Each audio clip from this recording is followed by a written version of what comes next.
Subscribe now and press the bell icon. Never miss an update from Tips Official. नमस्कार दोस्तों, आपका स्वागत है चैनल वीडियो में। हम केमिस्ट्री का नेक्स्ट इम्पोर्टेंट टॉपिक प्रमुख तत्वों के गुणों के बारे में पढ़ेंगे। तो पीरियोडिक टेबल की ये तीसरी वीडियो है। इससे पहले मैंने पीरियोडिक टेबल की 2 वीडियो अपलोड कर दी हैं। अगर आपने वो वीडियो नहीं देखी तो केमिस्ट्री की प्लेलिस्ट में जाकर ज़रूर देख लें। तो आज के इस वीडियो में हम जो पीरियोडिक टेबल होता है उनके जो इम्पोर्टेंट एलिमेंट्स होते हैं जिनसे डायरेक्ट ही एग्ज़ाम में क्वेश्चन पूछ लिया जाता है, तो मैंने वे सारे क्वेश्चन कवर किए हैं जो किसी न किसी एग्ज़ाम में पूछे गए हैं। तो पहले हम इस टॉपिक को अच्छे से पढ़ेंगे और लास्ट में प्रीवियस ईयर क्वेश्चन भी कवर करेंगे। तो चलिए बिना देरी किए हुए वीडियो को शुरू करते हैं। तो चलिए वीडियो की शुरुआत करते हैं। तो शुरुआत करते हैं पीरियोडिक टेबल के ग्रुप 1 से। ग्रुप 1 में इम्पोर्टेंट एलिमेंट्स हैं। तो पीरियोडिक टेबल का सबसे पहला तत्व कौन सा है? हाइड्रोजन। तो हाइड्रोजन से क्या क्या प्रश्न पूछे जाते हैं? तो हाइड्रोजन तत्व पृथ्वी पर प्रकृति में सबसे हल्का तत्व है। तो जो हाइड्रोजन है ये पीरियोडिक टेबल का सबसे हल्का तत्व है और हाइड्रोजन वह तत्व है जो ब्रह्मांड में सबसे अधिक मात्रा में पाया जाता है। तो इसकी हर एक लाइन जो मैंने ये लिखी है इम्पोर्टेंट है, ये सभी एग्जाम में पूछी गई है। पूछा गया है कि ब्रह्मांड में सबसे अधिक मात्रा में पाया जाने वाला तत्व कौन सा है? तो हाइड्रोजन है। इसमें केवल एक ही प्रोटॉन होता है और इसमें न्यूट्रॉन नहीं होता। तो याद रखिएगा, जो हाइड्रोजन होता है उसमें केवल एक ही प्रोटॉन होता है और न्यूट्रॉन नहीं होता। और अन्य तत्वों की तुलना में इसका द्रव्यमान यानी कि भार सबसे कम होता है। इसीलिए तो हमने पढ़ा कि यह सबसे हल्का तत्व है।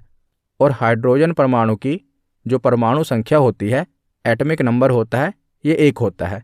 ये पीरियोडिक टेबल का सबसे पहला तत्व है और इसे आवारा तत्व भी कहा जाता है। तो हाइड्रोजन को आवारा तत्व क्यों कहा जाता है? ये कई बार पूछा गया है।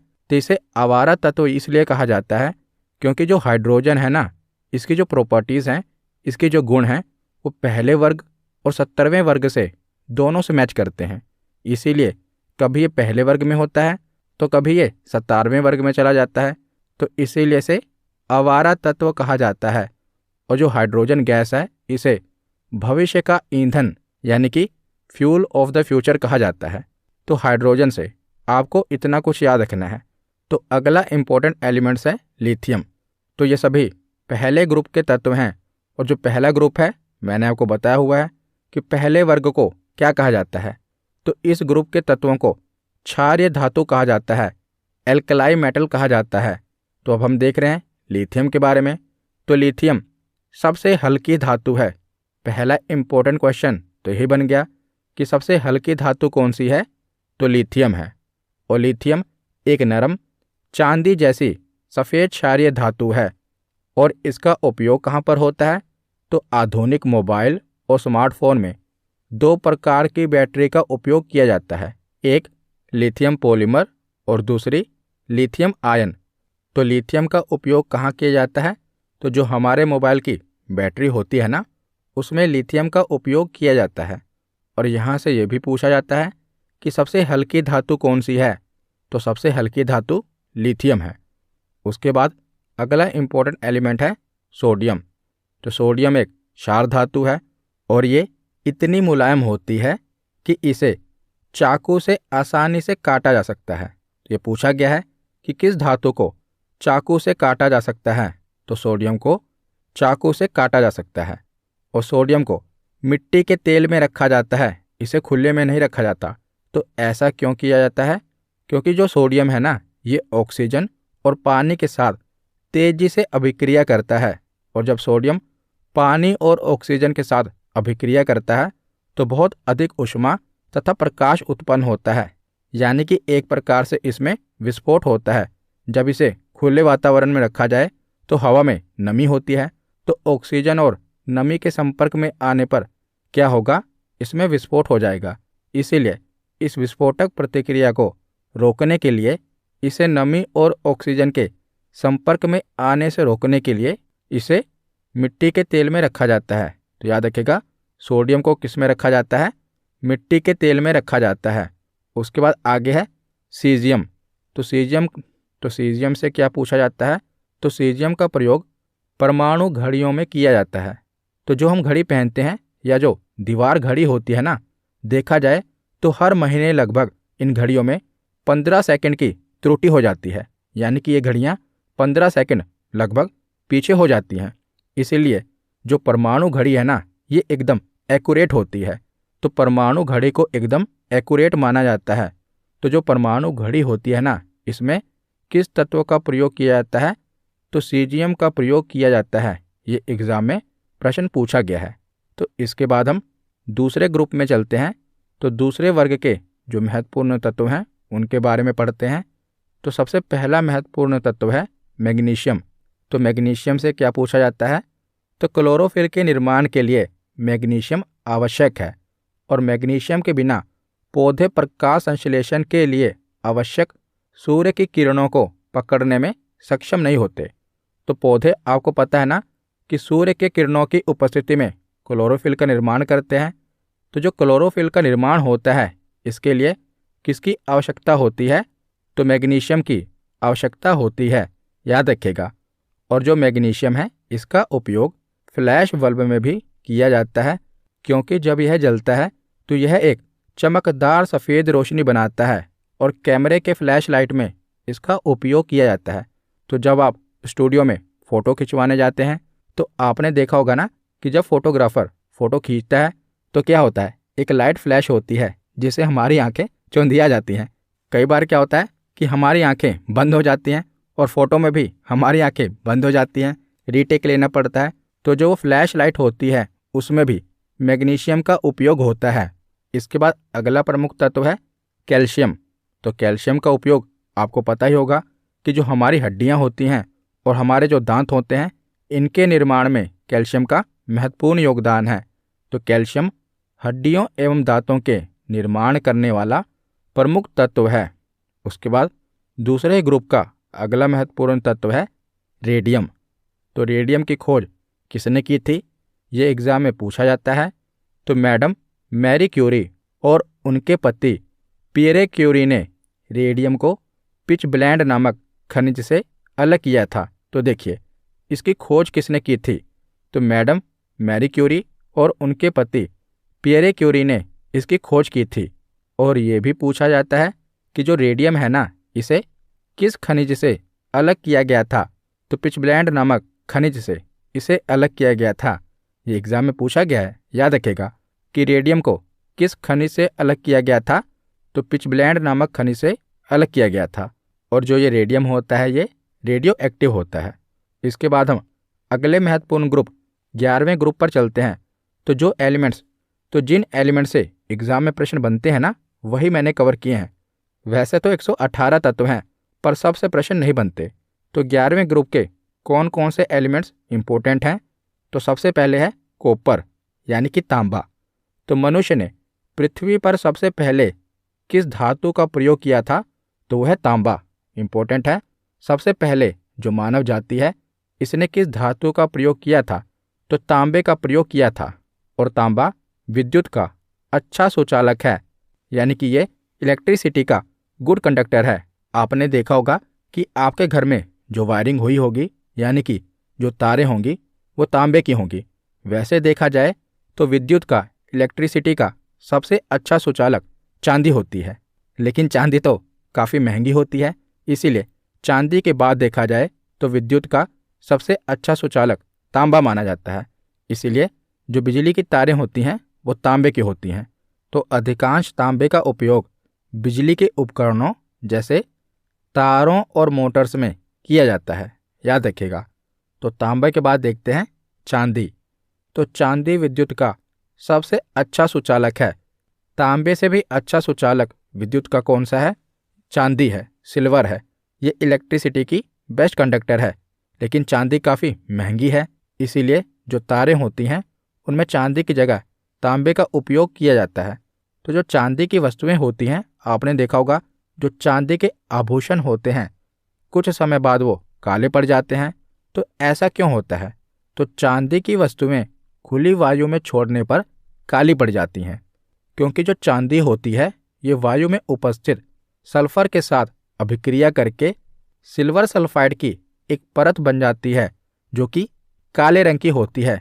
इसीलिए आप देखते हैं कि जो चांदी होती है उसके ऊपर काले रंग की एक परत बन जाती है। ये क्यों बन जाती है? जब जो चांदी होती है ना, ये हवा में उपस्थित सल्फर के साथ अभिक्रिया करती है तो सिल्वर सल्फाइड नामक एक परत बन जाती है चांदी पर जो कि काले रंग की होती है। तो चांदी के बाद देखते हैं सोना। तो सोने का प्रतीक लैटिन शब्द ओरम से लिया गया है। इसीलिए आप देखते हैं जो पीरियोडिक टेबल होता है उसमें क्या किया गया है कि जो भी एलिमेंट्स हैं ना, उनके जो लैटिन वर्ड हैं उनके पहले दो शब्दों को लिया गया है। जैसे गोल्ड को लैटिन भाषा में क्या कहते हैं? ओरम कहते हैं। तो ओरम के पहले दो अल्फ़ाबेट को लिया गया है। इसीलिए गोल्ड को क्या कहा जाता है? AU कहा जाता है। तो जो सोना होता है ना, यह अत्यधिक आघातवर्ध्य होता है। इसे बेहद पतली चादरों और तारों में ढाला जा सकता है। जो सोना होता है ना, याद रखिएगा, ये सबसे ज़्यादा आघातवर्ध्य होता है, यानी कि मेलिएबल होता है। आघातवर्ध्य का मतलब क्या होता है?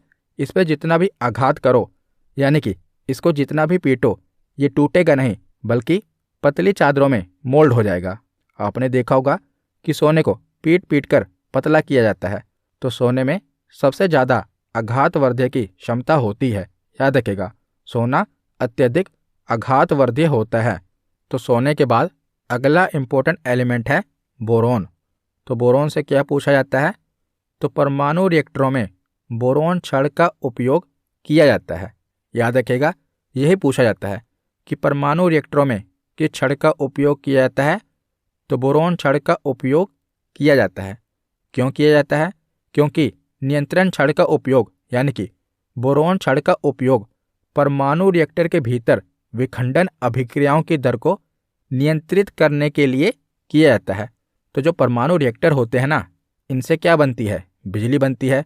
तो जब इनमें बिजली बनती है तो इनके अंदर जो अभिक्रियाएं हो रही हैं उनको कंट्रोल करना भी तो जरूरी है। जो अंदर रिएक्शन हो रही है उसको कंट्रोल किसे करते हैं? तो जो ये बोरोन छड़ें होती है ना, इन्हीं से जो अभिक्रियाएं होती हैं उनको नियंत्रित किया जाता है। तो याद रखिएगा, परमाणु रिएक्टर में किन छड़ों का उपयोग किया जाता है? तो बोरोन छड़ों का उपयोग किया जाता है। तो अगला प्रमुख तत्व है एल्यूमिनियम। तो एल्यूमिनियम से क्या पूछा जाता है? तो सबसे पहले तो ये कि जो एल्यूमिनियम है ये पृथ्वी की जो भूपर्पटी है, यानी कि जो अर्थ का क्रस्ट वाला भाग है, इसमें सबसे अधिक मात्रा में उपलब्ध धातु है। तो एल्यूमिनियम पृथ्वी की भूपर्पटी में सबसे अधिक मात्रा में उपलब्ध धातु है। पहला प्रश्न तो ये है। और जो एल्यूमिनियम है ये किस अयस्क से हमें मिलती है? तो इसका अयस्क कौन सा है? तो बॉक्साइट इसके अयस्क का नाम है। याद रखिएगा, दोनों ही इंपॉर्टेंट क्वेश्चन है। पहला क्वेश्चन तो ये कि पृथ्वी की भूपर्पटी पे सबसे अधिक मात्रा में कौन सी धातु पाई जाती है? तो एल्यूमिनियम पाई जाती है। और एल्यूमिनियम का मुख्य स्रोत कौन सा है? अयस्क कौन सा है? तो इसका अयस्क है बॉक्साइट। तो अगला प्रमुख तत्व है कार्बन। तो कार्बन से क्या पूछा जाता है? तो कार्बन में कार्बन के अन्य परमाणुओं के साथ बंध बनाने, यानी कि बॉन्ड बनाने की अद्वितीय क्षमता होती है, जिससे क्या होता है? बड़े अणु बनते हैं। तो आपको पता ही है कि परमाणुओं के मिलने से अणु बनते हैं। तो जो कार्बन होता है ना, कार्बन में सबसे अधिक क्षमता होती है बॉन्ड बनाने की, यानी कि बंध बनाने की। तो कार्बन के इसी गुण को श्रृंखलन, यानी कि कैटिनेशन कहा जाता है। याद रखिएगा, क्योंकि जो कार्बन होता है इसके अंदर बॉन्ड बनाने की, बंध बनाने की सबसे अधिक क्षमता होती है और इसके इसी गुण को श्रृंखलन कहा जाता है। और दूसरा पॉइंट क्या है कि स्टील की कठोरता कार्बन मिलाने से बढ़ जाती है। तो स्टील में जितनी कार्बन की अधिकता होगी उसकी जो मजबूती होगी, कठोरता होगी, वो बढ़ जाएगी। तो कार्बन के बाद है सिलिकॉन। तो सिलिकॉन क्या है? तो ये एक उपधातु है, मेटेलॉइड है। उपधातु क्या होती है? तो जिस तत्व में धातु और अधातु दोनों के गुण होते हैं ना, उसे उपधातु कहा जाता है। तो सिलिकॉन एक मेटेलॉइड है, उपधातु है। और उपधातु जो होती है ये अच्छे अर्धचालक होते हैं, यानी कि सेमीकंडक्टर होते हैं। तो जो सिलिकॉन है ये भी अच्छा सेमीकंडक्टर है। तो सिलिकॉन एक अर्धचालक है। तो अर्धचालक का अर्थ क्या होता है? तो यह बिजली का संचालन करता है, लेकिन धातुओं की तुलना में कम कुशलता से। धातुएं जो होती हैं वो विद्युत की अच्छी सुचालक होती हैं, लेकिन जो अर्धचालक होते हैं ये बिजली का संचालन तो करते हैं, लेकिन धातुओं की तुलना में कम कुशलता से। तो सिलिकॉन के बाद है नाइट्रोजन। तो जो नाइट्रोजन है ये पृथ्वी के वायुमंडल में सबसे प्रचुर मात्रा में पाई जाने वाली गैस है। तो वेरी इंपॉर्टेंट। तो पृथ्वी के वायुमंडल में सबसे प्रचुर मात्रा में कौन सी गैस मिलती है? तो नाइट्रोजन मिलती है। अगर हम इसका कॉम्पोजिशन देखें तो जो हमारा वायुमंडल है ना, हमारे वायुमंडल में लगभग 78% नाइट्रोजन गैस पाई जाती है और लगभग 21% ऑक्सीजन गैस पाई जाती है, और जो आर्गन गैस है ये 0.93% पाई जाती है, और जो कार्बन डाइऑक्साइड गैस है ये 0.036% पाई जाती है। तो देखा जाए तो हमारे वायुमंडल में सबसे प्रचुर मात्रा में कौन सी गैस पाई जाती है? तो नाइट्रोजन गैस पाई जाती है। और दूसरा पॉइंट क्या है कि चिप्स को ऑक्सीकृत होने से बचाने के लिए चिप्स के पैकेट में भी नाइट्रोजन गैस भरी होती है। तो आपने देखा होगा कि जब आप चिप्स के पैकेट लेकर आते हैं तो उसमें हवा भरी होती है ना, वो कौन सी हवा होती है, यानी कि वो कौन सी गैस होती है? तो वो नाइट्रोजन गैस होती है, ताकि जो चिप्स हैं वो ऑक्सीडाइज ना हो जाएं, यानी कि खराब ना हो जाएं, उनमें बैक्टीरिया ना पैदा हो जाए, इसीलिए उसमें नाइट्रोजन गैस भरी जाती है। तो नाइट्रोजन के बाद अगला इम्पोर्टेंट एलिमेंट है फास्फोरस। तो प्रकृति में फास्फोरस के विभिन्न प्रकार के अपरूप हैं। तो फास्फोरस के महत्वपूर्ण अपरूप के प्रकार कौन कौन से हैं?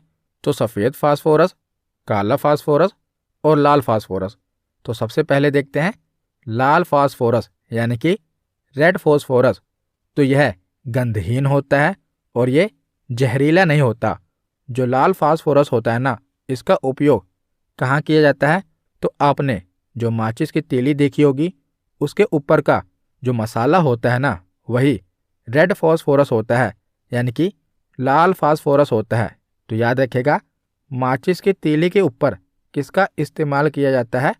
तो लाल फास्फोरस का इस्तेमाल किया जाता है। उसके बाद है सफ़ेद फास्फोरस। तो जो सफ़ेद फास्फोरस होता है यह जहरीली प्रकृति का होता है, और जब इसे कार्बन डाई सल्फाइड के साथ मिलाया जाता है तो ये घुल जाता है और सूर्य के प्रकाश में वाष्पित होकर सिंदूरी फास्फोरस बनाता है, जो कि अंधेरे में चमकता है। तो जो सफ़ेद फास्फोरस होता है ये जहरीली प्रकृति का होता है और अंधेरे में चमकता है। इसके बाद है काला फास्फोरस। तो जो काला फास्फोरस होता है ये दो प्रकार का होता है, अल्फा काला और बीटा काला। तो फास्फोरस से आपसे यही प्रश्न बनता है कि जो माचिस की तीली होती है ना, इस पर किसका उपयोग किया जाता है? तो लाल फास्फोरस का उपयोग किया जाता है। तो अगला इंपॉर्टेंट एलिमेंट है आर्सेनिक। तो आर्सेनिक क्या है? तो ये जल प्रदूषक का कारक है, यानी कि जब जल में इसकी मात्रा बढ़ जाती है तो ये जल को पोल्यूट कर देता है, प्रदूषित कर देता है, और ये पश्चिम बंगाल और आसपास के इलाकों में होता है जहाँ पीने के पानी में आर्सेनिक बढ़ गया है। तो इसकी अधिकता से क्या होता है? तो इसकी अधिकता से ब्लैक फुट नामक बीमारी हो जाती है। याद रखिएगा, आर्सेनिक क्या है? ये जल प्रदूषक का कारक है, और इसकी अधिकता से कौन सी बीमारी हो जाती है? तो इसकी अधिकता से ब्लैक फुट नामक बीमारी हो जाती है। इसके बाद आगे हम चलते हैं। तो अगला इम्पोर्टेंट एलिमेंट है ऑक्सीजन। तो ऑक्सीजन पृथ्वी की भूपर्पटी में सबसे अधिक मात्रा में पाया जाने वाला तत्व है। याद रखिएगा, लास्ट में मैं आपको पूरी लिस्ट बता दूंगा कि पृथ्वी पर कौन सा तत्व ज़्यादा पाया जाता है, कौन सा हल्का है, कौन सा भारी है, वो लास्ट में हम कवर कर लेंगे। तो जो ऑक्सीजन है ना, ये पृथ्वी की भूपर्पटी पर सबसे अधिक मात्रा में पाया जाने वाला तत्व है। पहले हमने धातु पढ़ी थी, तो धातु कौन सी है? तो एल्यूमिनियम है, जो कि पृथ्वी की भूपर्पटी पर सबसे अधिक मात्रा में पाई जाती है। लेकिन यहाँ पूछा क्या गया है? तत्व। तो सबसे अधिक मात्रा में कौन सा तत्व पाया जाता है? तो ऑक्सीजन पाई जाती है, और ऑक्सीजन ही मानव शरीर में भी सर्वाधिक मात्रा में पाया जाने वाला तत्व है। यह भी याद रखेगा कि मानव के शरीर में सर्वाधिक मात्रा में पाया जाने वाला तत्व कौन सा है? तो वो ऑक्सीजन है। और आग जलाने के लिए आपको पता है कि ऑक्सीजन अनिवार्य है, बिना ऑक्सीजन के आग नहीं जलेगी। तो ऑक्सीजन के बाद है सल्फर। तो सल्फर का उपयोग किसमें होता है? तो बारूद बनाने में इसका इस्तेमाल किया जाता है। तो जो बारूद होता है ये सल्फर, चारकोल और पोटेशियम नाइट्रेट के मिश्रण से बना होता है। तो सल्फर का उपयोग किसमें होता है? तो इसका उपयोग बारूद बनाने में होता है। और जो कार की बैटरी होती है ना, तो कार की बैटरी में सल्फ्यूरिक अम्ल का प्रयोग किया जाता है। तो सल्फर के बाद हम आगे चलते हैं। तो अब हम 17वें ग्रुप में चलते हैं। तो 17वें ग्रुप को हैलोजेंस ग्रुप कहा जाता है, क्योंकि इस ग्रुप में आने वाले जो तत्व होते हैं वो सबसे ज़्यादा क्रियाशील होते हैं, सबसे ज़्यादा रिएक्टिव होते हैं। तो इसीलिए से हैलोजेंस ग्रुप कहा जाता है। तो सबसे पहला तत्व है फ्लोरीन। तो फ्लोरीन से क्या पूछा जाता है? तो फ्लोरीन से यही पूछा जाता है कि सबसे अधिक विद्युत ऋणात्मक यानी कि इलेक्ट्रोनेगेटिव तत्व कौन सा है? तो वो फ्लोरीन है। इलेक्ट्रोनेगेटिव क्या होता है, इलेक्ट्रोपॉजिटिव क्या होता है, इलेक्ट्रॉन एफिनिटी क्या होता है, ये सब मैंने आपको पिछली वीडियो में बताया हुआ है। यहाँ पर आप इतना याद रखिए कि फ्लोरीन जो है ये सबसे अधिक विद्युत ऋणात्मक तत्व है, ये सबसे अधिक इलेक्ट्रोनेगेटिव तत्व है। तो इसके बाद है क्लोरीन। तो क्लोरीन का उपयोग किसमें होता है? तो इसका उपयोग जल के शुद्धिकरण में किया जाता है, यानी कि वाटर प्योरिफिकेशन के लिए क्लोरीन का इस्तेमाल किया जाता है। और हैलोजन ग्रुप में सर्वाधिक इलेक्ट्रॉन बंधुता वाला तत्व भी क्लोरीन ही है, यानी कि सबसे अधिक इलेक्ट्रॉन एफिनिटी वाला तत्व भी क्लोरीन है। उसके बाद है तो ब्रोमीन से एक ही सवाल पूछा जाता है कि बताइए कौन सी ऐसी अधातु है जो द्रव अवस्था में पाई जाती है, यानी कि लिक्विड फॉर्म में पाई जाती है। तो वो है ब्रोमीन। यहाँ से यही पूछा जाता है। तो देखिए, दो प्रकार के क्वेश्चन पूछे जाते हैं। पहला क्वेश्चन तो ये है कि कौन सी ऐसी धातु है जो द्रव अवस्था में पाई जाती है? तो वो पारा है। जब धातु पूछी जाए कि कौन सी ऐसी धातु है जो द्रव अवस्था में पाई जाती है, तो वो पारा है। जब पूछा जाए कि कौन सी ऐसी अधातु है जो द्रव अवस्था में पाई जाती है, तो वो कौन सी होगी? ब्रोमीन। तो ब्रोमीन के बाद है आयोडीन। तो आयोडीन भी एक अधातु है, लेकिन ये चमकीला होता है। और इसकी कमी से कौन सा रोग हो जाता है? तो कई बार ये एग्जाम में प्रश्न बना है कि आयोडीन की कमी से कौन सा रोग हो जाता है? तो इसकी कमी से घेंघा रोग हो जाता है। याद रखिएगा, कौन सा रोग? घेंघा रोग आयोडीन की कमी के कारण होता है। तो इसके बाद हम 18वें ग्रुप में यानी कि 18वें वर्ग में चलते हैं। तो 18वें ग्रुप को अक्रिय वर्ग, शून्य वर्ग और निष्क्रिय वर्ग कहा जाता है, क्योंकि ये जो वर्ग होता है ये नॉन रिएक्टिव ग्रुप है, यानी कि शांत ग्रुप है। जैसे हमने पढ़ा कि जो 17वां ग्रुप है वो सबसे ज़्यादा क्रियाशील है, उसी प्रकार जो ये 18वां ग्रुप है ये सबसे निष्क्रिय ग्रुप है, यानी कि नॉन रिएक्टिव ग्रुप है। तो इसमें सबसे पहले है हीलियम। तो हीलियम से क्या प्रश्न बनते हैं? तो हीलियम गैस है और हल्की गैस है। तो इसका उपयोग समुद्री गोताखोरों द्वारा श्वसन के लिए ऑक्सीजन और हीलियम का उपयोग किया जाता है। तो जब जो समुद्री गोताखोर होते हैं ना, ये समुद्र के अंदर जाते हैं, तो जो उनका ऑक्सीजन सिलेंडर होता है उसमें ऑक्सीजन के साथ कौन सी गैस मिलाई जाती है? तो हीलियम गैस मिलाई जाती है, क्योंकि जो मनुष्य होता है ना, ये प्योर ऑक्सीजन नहीं ले सकता। आप अभी भी जो सांस ले रहे हैं, तो वायुमंडल में हमने पढ़ा ना कि कई सारी गैसों का मिश्रण है। इसमें नाइट्रोजन भी है, ऑर्गन भी है, ऑक्सीजन भी है। तो जो ऑक्सीजन गैस होती है ये काफ़ी भारी होती है, इसीलिए हम प्योर ऑक्सीजन नहीं ले सकते। इससे क्या होगा? हमारे फेफड़ों को नुकसान पहुंचेगा। इसीलिए ऑक्सीजन के साथ हीलियम गैस को मिलाया जाता है। हीलियम जो गैस होती है ये हल्की गैस होती है, तो इसे ऑक्सीजन के साथ मिलाया जाता है। और अस्पतालों में भी जो कृत्रिम रूप से सांस दी जाती है ना, तो उसमें भी ऑक्सीजन के साथ हीलियम का उपयोग किया जाता है। तो हीलियम के बाद अगली इंपॉर्टेंट गैस है नियोन। तो इससे क्या प्रश्न बनता है? तो जो नियोन गैस है ना, ये रंगीन प्रकाश देती है और इसे विद्युत टेस्टर में भी इसका उपयोग किया जाता है। तो आपने ये वाला टेस्टर देखा होगा ना कि जब करंट आता है तो इसमें लाइट जलती है। तो जो विद्युत टेस्टर होता है ना, इसमें नियोन का उपयोग होता है। इसके बाद है आर्गन गैस। तो आर्गन से क्या प्रश्न बनता है? तो पृथ्वी के वायुमंडल में सर्वाधिक मात्रा में कौन सी निष्क्रिय गैस पाई जाती है? तो यहाँ पर निष्क्रिय पूछा गया है। तो हमारे वायुमंडल में सर्वाधिक मात्रा में कौन सी निष्क्रिय गैस पाई जाती है? तो वो आर्गन गैस पाई जाती है। तो आर्गन के बाद है जिनोन। तो जिनोन से बस यही प्रश्न बनता है कि जो जिनोन गैस है ना, इसे अजनबी गैस कहा जाता है, स्ट्रेंजर गैस कहा जाता है। जो जिनोन नाम है, ये लैटिन नाम है, इसका अर्थ ही यही होता है स्ट्रेंजर। तो जिनोन गैस को क्या कहा जाता है? अजनबी गैस यानी कि स्ट्रेंजर गैस कहा जाता है। उसके बाद है रेडोन। तो रेडोन सबसे भारी गैस है और ये वायुमंडल में नहीं पाई जाती। याद रखिएगा, रेडोन गैस सबसे भारी गैस है और ये वायुमंडल में नहीं पाई जाती। तो वीडियो के आखिर में कुछ महत्वपूर्ण तथ्य हैं, ये हम पढ़ लेते हैं। यहाँ से डायरेक्ट आपके एग्जाम में प्रश्न बनेगा।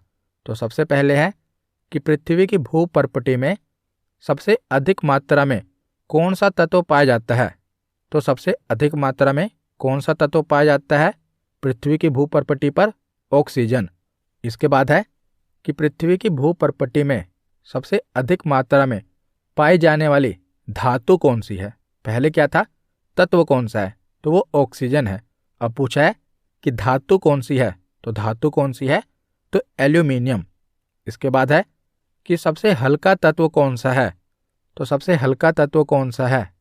तो सबसे हल्का तत्व है हाइड्रोजन। उसके बाद है कि सबसे भारी प्राकृतिक तत्व कौन सा है? यानी कि मानव निर्मित नहीं, नेचुरल। तो सबसे भारी प्राकृतिक तत्व कौन सा है? तो यूरेनियम है। सबसे भारी तत्व यूरेनियम। उसके बाद है कि सबसे भारी धातु कौन सी है? तो सबसे भारी धातु है ओस्मियम। और सबसे हल्की धातु कौन सी है? तो सबसे हल्की धातु है लिथियम। इसके बाद है कि द्रव अवस्था में पाई जाने वाली धातु कौन सी है? तो द्रव अवस्था में पाई जाने वाली धातु है पारा।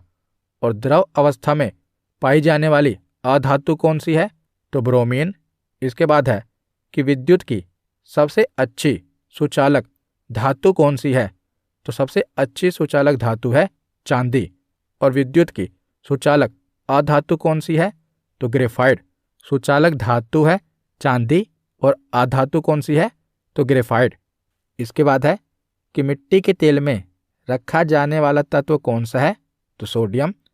और सबसे आखिर में है कि मानव शरीर में सर्वाधिक मात्रा में पाया जाने वाला तत्व कौन सा है? तो मानव शरीर में सबसे ज़्यादा मात्रा में कौन सा तत्व पाया जाता है? तो ऑक्सीजन पाई जाती है। तो यहाँ पर हमारा थियरी सेक्शन कंप्लीट होता है। अब हम प्रीवियस ईयर क्वेश्चन देखते हैं। तो पहला प्रश्न है कि किस तत्व को रसायन विज्ञान में आवारा तत्व की संज्ञा दी गई है? तो किसे आवारा तत्व कहा गया है? तो हाइड्रोजन को कहा गया है, यानी कि H2। तो इसका सही जवाब क्या होगा? Option C. अगला प्रश्न है कि सबसे हल्की धातु कौन सी है? तो बताइए सबसे हल्की धातु कौन सी है? तो सबसे हल्की धातु है लिथियम। तो इसका सही जवाब क्या होगा? Option B. अगला प्रश्न है कि निम्न में से कौन सी अधातु सामान्य ताप पर द्रव अवस्था में रहती है? तो बताइए कौन सी अधातु है जो द्रव अवस्था में रहती है? तो इसका सही जवाब होगा ब्रोमीन। अगर यहाँ पर धातु पूछ लिया जाता तो धातु कौन सी होती जो कि द्रव अवस्था में रहती है? तो वो पारा होती। लेकिन यहाँ पर अधातु पूछा है तो इसका सही जवाब होगा ऑप्शन डी, ब्रोमीन। अगला प्रश्न है कि किस धातु को हमेशा मिट्टी के तेल में रखा जाता है? तो बताइए किस धातु को हमेशा मिट्टी के तेल में रखा जाता है? तो सोडियम को। इसका सही जवाब क्या होगा? Option A. अगला प्रश्न है कि हरे पादपों में क्लोरोफिल के बनने के लिए निम्नलिखित में से कौन सा तत्व अनिवार्य है? तो बताइए कि पौधों में क्लोरोफिल के बनने के लिए कौन सा तत्व अनिवार्य है? तो इसका सही जवाब होगा मैग्नीशियम। ऑप्शन सी इसका सही जवाब है। अगला प्रश्न है कि निम्नलिखित में से कौन सी धातु विद्युत की सबसे अच्छी सुचालक है? तो बताइए कौन सी धातु है जो विद्युत की सबसे अच्छी सुचालक है? तो इसका सही जवाब क्या होगा? तो चांदी। ऑप्शन डी इसका सही जवाब है। अगला प्रश्न है कि माचिस की तीली पर कौन सा पदार्थ होता है। तो माचिस की तीली पर कौन सा पदार्थ होता है? तो फास्फोरस होता है। और कौन सा वाला फास्फोरस? तो लाल फास्फोरस। तो इसका सही जवाब होगा ऑप्शन सी। अगला प्रश्न है कि पृथ्वी के वायुमंडल में सबसे अधिक मात्रा में पाई जाने वाली गैस कौन सी है। तो हमारे वायुमंडल में सबसे अधिक मात्रा में कौन सी गैस पाई जाती है?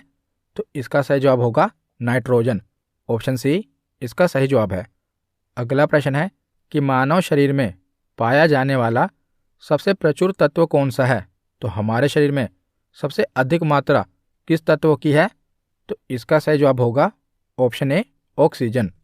अगला प्रश्न है कि वायुमंडल में कौन सी निष्क्रिय गैस नहीं पाई जाती? आर्गन, क्रिप्टोन, जिनोन या रेडोन। तो कौन सी गैस है जो वायुमंडल में नहीं पाई जाती? तो इसका सही जवाब होगा रेडोन। ऑप्शन डी इसका सही जवाब है। अगला प्रश्न है कि कौन सी गैस को अजनबी गैस के रूप में जाना जाता है? तो स्ट्रेंजर गैस किसे कहा जाता है? तो जेनॉन को स्ट्रेंजर गैस कहा जाता है। तो इसका सही जवाब होगा ऑप्शन बी। तो आज का आखिरी प्रश्न है कि मनुष्य ने पृथ्वी पर सबसे पहले किस धातु का प्रयोग किया था? लोहा, सोना, एल्यूमिनियम या तांबा। तो इसका सही जवाब क्या होगा? तो मनुष्य ने पृथ्वी पर सबसे पहले तांबे का प्रयोग किया था। तो इसका सही जवाब है ऑप्शन डी। तो आज की वीडियो यहीं पर ख़त्म होती है। कैसी लगी ये वीडियो कमेंट सेक्शन में ज़रूर बताना। धन्यवाद।